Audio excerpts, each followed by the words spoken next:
ಏನ್ ಸಮಸ್ಯೆ ಆಗಿತ್ತು ಅವನಿಗೆ ತೋರಿಸ್ಬೋದಾ? ತೋರಿಸ್ತೀನಮ್ಮ. ನೋಡಿ ಈ ತರ ಇತ್ತು ನನ್ ಮಗ. ಇವಾಗ ಯಪ್ಪಾಗಿ 27 ವರ್ಷ ಆಯ್ತು.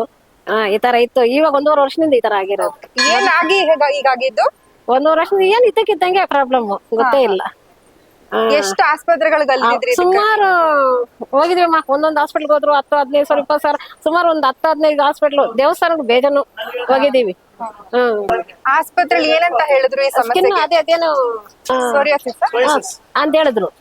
ಹೇಳಿದ್ರು ಅವ್ರ ಔಷಧಿ ಕೊಟ್ಟರು ಮೇಲೆ ಇರಲ್ಲ. ಇನ್ನ ಜಾಸ್ತಿ ಆಗ್ತಾ ಇರ್ತದೆ, ಕಡಿಮೆ ಆಗ್ತಾ ಇರಲ್ಲ. ಆಗದಷ್ಟು ಏನೊಂದು ಹಾಸ್ಪಿಟ್ಲ್ಗೆ ಹೋದ್ರೆ 10 ಸಾವಿರ, 20 ಸಾವಿರ ಕಿತ್ಕೊಳ್ಳೋರು. ಸ್ಕಿನ್ ಡಾಕ್ಟರ್ ಸುಮ್ಗೆ ಮುಟ್ಟು ನೋಡೋದಕ್ಕೆ ಅಷ್ಟ ಆಗ್ತಾ ಇತ್ತು. ಮೇಲೆ ಇಲ್ಲ. ಇಲ್ಲಿ ಬಂದು ಹೋದ್ಮೇಲೆ ನಮ್ಗೆ ಒಂದೊಂದ್ ದಿವ್ಸಕ್ಕೂ ಇದಾಗ್ತಾ ಬಂತು ಮೇಲೆ. ನಿಮ್ ಮಗ ಇಲ್ಲಿ ಬಂದು ಏನೋ ತೀರ್ಥ ಸ್ನಾನ ಮಾಡ್ಸದ್ಮೇಲೆ ಹರಕೆ ಎಲ್ಲ ಕಟ್ಕೊಂಡ್ಮೇಲೆ ಈಗ ಹೇಗಿದ್ದಾರೆ?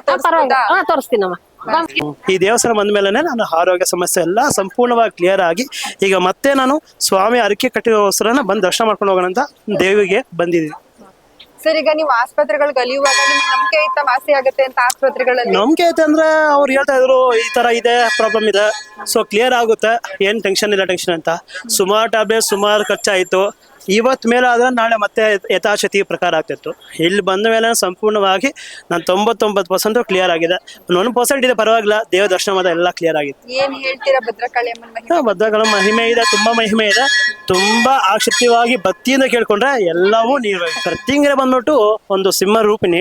ಆ ಯಮ ಶಕ್ತಿಶಾಲಿ. ಯಾವುದೇ ಒಂದು ನೆಗೆಟಿವ್ ಭಾವಸ್ ಇದು ತೆಗೆದು ಹಾಕ್ತಾರೆ. ಆ ಭಗವಂತನ ಆಜ್ಞೆದಿಂದನೇ ಇವಾಗ ಏನೇ ಆದ್ರಿ, ಸ್ಕ್ರೀನ್ ಪ್ರಾಬ್ಲಮ್ ಇಂದ ಆಗ್ಲಿ, ಶತ್ರುನಾಶನ ಆಗ್ಲಿ, ಎಲ್ಲವೂ ನಾಶ ಮಾಡ್ತಾರೆ ಆ ಭಗವಂತ.